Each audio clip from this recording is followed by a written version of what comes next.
إمم. السلام عليكم، ازيكم حبايبي، يا رب تكونوا بخير. النهارده ان شاء الله جايبه لكم اسهل طريقه لشوي البطاطا. هتاكلي بطاطا زبده في اقل وقت ممكن. طبعا عارفين ان البطاطا بتاخد وقت كتير جدا في الفرن، يعني تقريبا 3 4 ساعات، سحب غاز بقى ووقت طويل وسخونيه. النهارده هوفر عليكي كل ده وهقول لك اسهل طريقه بشوي بيها البطاطا. نص ساعه بالظبط هتكوني واكله البطاطا الزبده دي. شايفين شكلها عامل ازاي؟ واضح جدا يعني انها مستويه على الاخر، يعني ما اقدرش اقول عليها بطاطا، عايزه اقول لكم عليها انها بودنج مهلبيه. طعمها في منتهى الروعه. يلا نسمي الله ونشوف الطريقه بتاعتنا السهله دي هنعملها ازاي. هنجيب اي كميه من البطاطا عايزين نشويها، هنغسلها كويس جدا بفرشه او بليفه تحت الحنفيه كده لحد لما تنضف تماما، وهنجيب كيس حراري. الاكياس الحراريه سهله جدا ان احنا نشتريها، متوفره وسعرها مش غالي، والباكو على حسب حجمه كده بيكون فيه 3 أو 5. هنوزع البطاطا كده ونرصها كويس، وهنجيب 3 معالق من السكر نوزعهم على البطاطا، وهنقفل الكيس بالشريط الصغير اللي بيجي معاه ده، بتبقى فيه شرايط صغيره كده علشان نقفل بيها.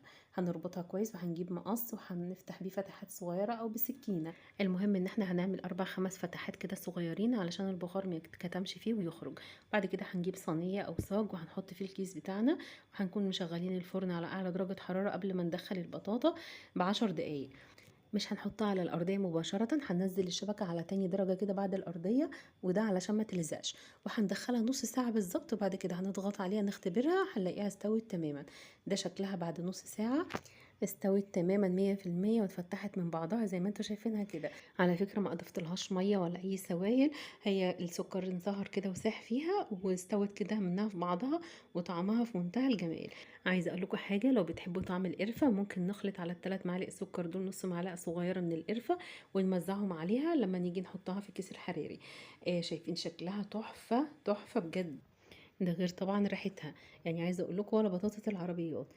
طريقه ناجحه 100%. في خطوه دلوقتي هنعملها لو انتوا حابينها انها تكون ناشفه شويه عن كده، هنفرد البطاطا بتاعتنا كده في الكيس الحراري، ما تبقاش يعني على بعضها، وبعدين ندخلها تحت الشوايه 5 دقايق. هتطلع بالشكل ده، شايفين الفرق كده؟ تعتبر اتشوت ومسكت نفسها شويه، حتى القشره بتاعتها نشفت عن الاول، وهي في الحالتين في منتهى الجمال، تستحق فعلا التجربه. شكرا ليكم.